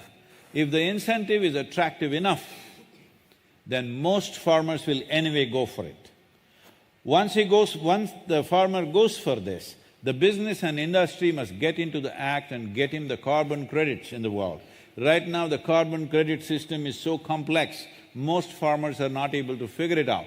It is just that if you test 10 random points in your field and show 3% organic content, they must be eligible for carbon credit. This is the second level of incentive for him. The third level of incentive is, let's say you produce an apple in your farm, now you are producing an apple at 1% organic content in the soil, what nutrients it has? If it is 3% organic content, what nutrients it has? We know the science already. So if it has this many micronutrients extra, naturally it will sit on a higher shelf in the marketplace. So you may have to pay a little extra, but instead of eating 5 apples, you need to eat 1 apple to get the same nourishment. But if my farm is 6% organic content, then my apple will sit on a higher shelf and it'll cost more, but instead of eating 10 apples, you have to eat 1 apple. That's the difference it'll make in our food consumption. So these 3 levels of incentives need to happen in every nation, otherwise farmers will not go for it. You know, in India right now, 63% of India's population is in farming. When we made a survey, we realized not even 2% of the farmers want their children to become farmers. This is a disaster. In another 25 years, when this generation passes, who will grow food for these massive populations that are growing in the world? So, it is extremely important. We are again going to nations which has less population and more land and trying to convert them into industrial agriculture. Right now, everybody is crying about the war because nearly 30% of the wheat is coming from those 2 regions. One is being bombed, another is banned, and wheat production, 30% of the wheat production is missing in the world, and already World Food Programme is saying at least half a dozen nations will go into severe famine in the next few months, simply because that 30% of the food is missing, and richer nations are buying it up wherever they can buy it up, wherever it's available. The poorer nations will starve. This year, at least 6 to 7 nations could go into famine simply because of this one war. This idea of growing food where there are less people and more land, industrialize it, grow it for 25, 30 years, ruin that and go somewhere else. We've been doing this for a long time. This is not the way. Where people are, food should grow. It's very, very important. If this has to happen, the farmer should earn, if not more, as much as a doctor or an engineer or a lawyer, a farmer should earn as much, otherwise young people are not going to stay.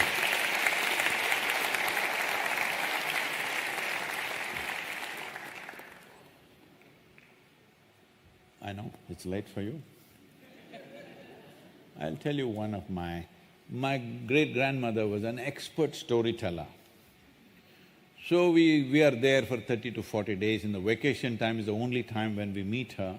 It's about 36 of us, all cousin brothers and sisters living in various cities. We all arrive at our ancestral home and it's one rollicking madness happening there. So in the evening, she'll start the story, everybody will gather. And she's talking about a princess who starts combing her hair. By the time the comb reaches the end of her hair, our vacation is over. We say, what's next, what's next? You say, come next time. And she's over 100, she says, come next time. What do you do? Anyway, this is one story which stuck with me. This happened. There was a farmer who worked hard and broke the land and grew in those days. Then he had two sons. Both the boys worked hard and worked with everything. Then the time came, in those days in India, the land was never split among people. It was only the produce which was split. So, when the father came to his deathbed, he told the two boys that both of you, no matter what happens, must take 50% of the produce each.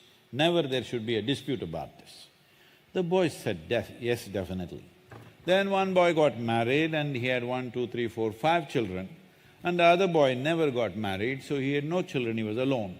But both were getting 50% of the produce. So one day one worm entered one of the boys' minds.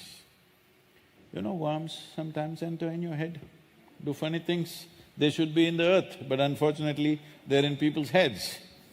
So a worm entered and this guy who had 5 children and a wife thought, I have a wife and 5 boys and they will grow up and break more land for me and I will always be well, but my brother has nobody.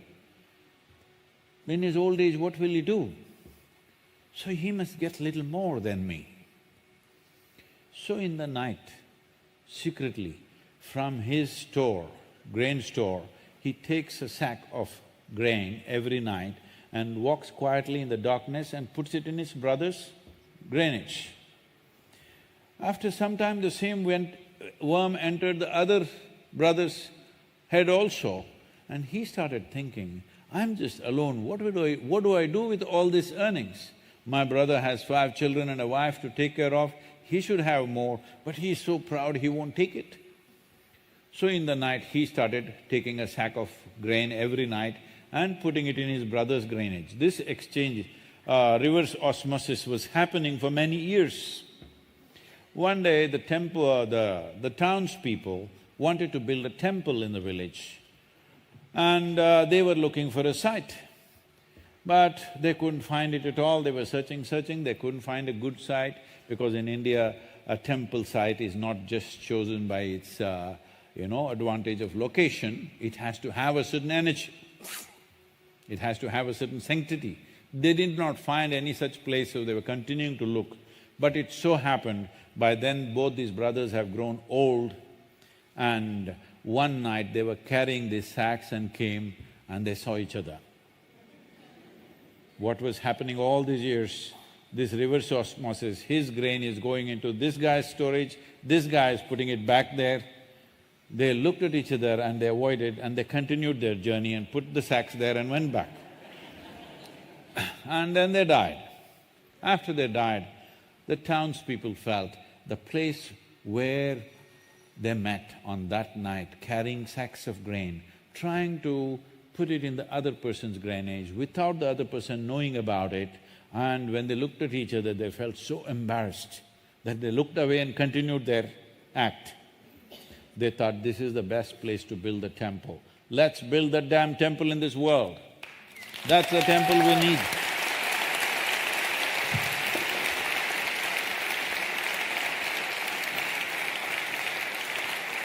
That is the temple we need right now, of humanity.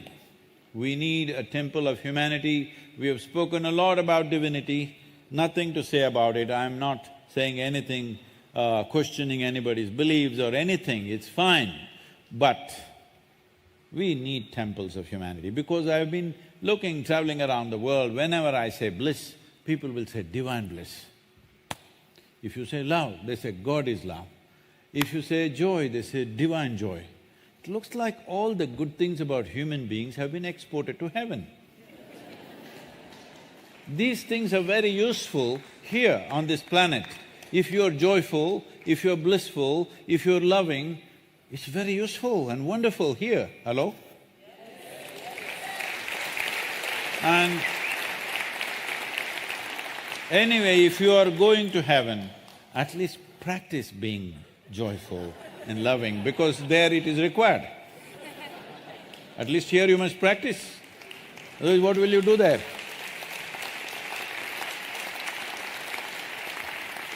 So, the wonderful people of Tel Aviv, do I have it with you?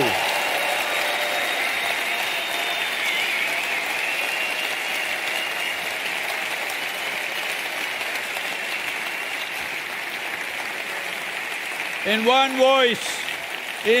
voice, when I say 1, 2, 3, when I say 1, 2, 3, in one voice say, save soil, let us make it happen. Before that, should I tell you a story? This happened in Tel Aviv 5,000 years ago. On that day, people did not know much about the moon, and they thought because it changes shape and size and the shades are changing all the time, it looked like people were moving there, so people believed that there are people on the moon. And they wanted to communicate. Because they had no other means at that time, they decided they will all come on the rooftops of their homes and buildings, and some wise men advised, all of us in one voice will say, who? And they will respond, let's see what they say. Just asking, who are you? But when that moment was just coming, I was also here at that time. When that moment was just coming, I thought, this is a unique moment. All these wonderful people, they are going to say, oh, such a unique moment, everybody in one voice saying this. I'm just a small voice, what is there? What about me? I'm such a small man. Let me just listen to this. So that moment came and it passed absolutely silently. Are you still that kind of people? 1, 2, 3. Let us make it happen. Thank you very much.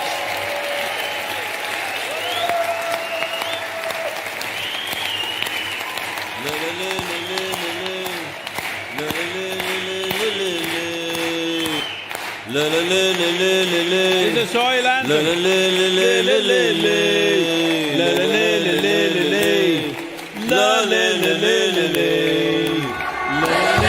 This very body is soil. My body, your body, everybody is just soil body.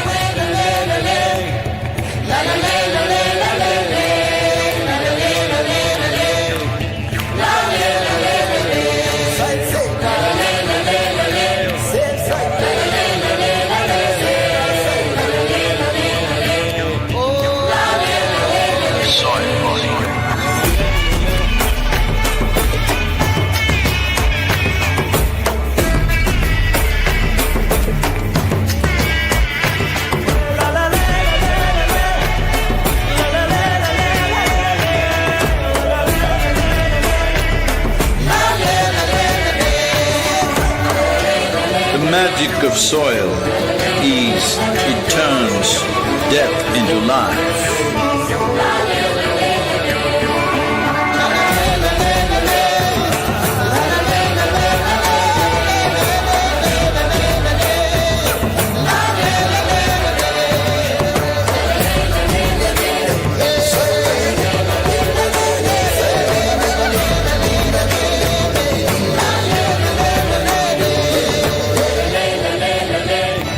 Depleted soils will not quench the fire of hunger. Unquenched hunger can burn the very world. This is a generational responsibility. Save soil. Let's make it happen.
הכל עשוי באופן טבעי, לשמור עליו עבור הילדים, אז יאללה להציל את האדמה, זו החיים שלי ושלך, להציל את האדמה, בשבילי ובשבילך.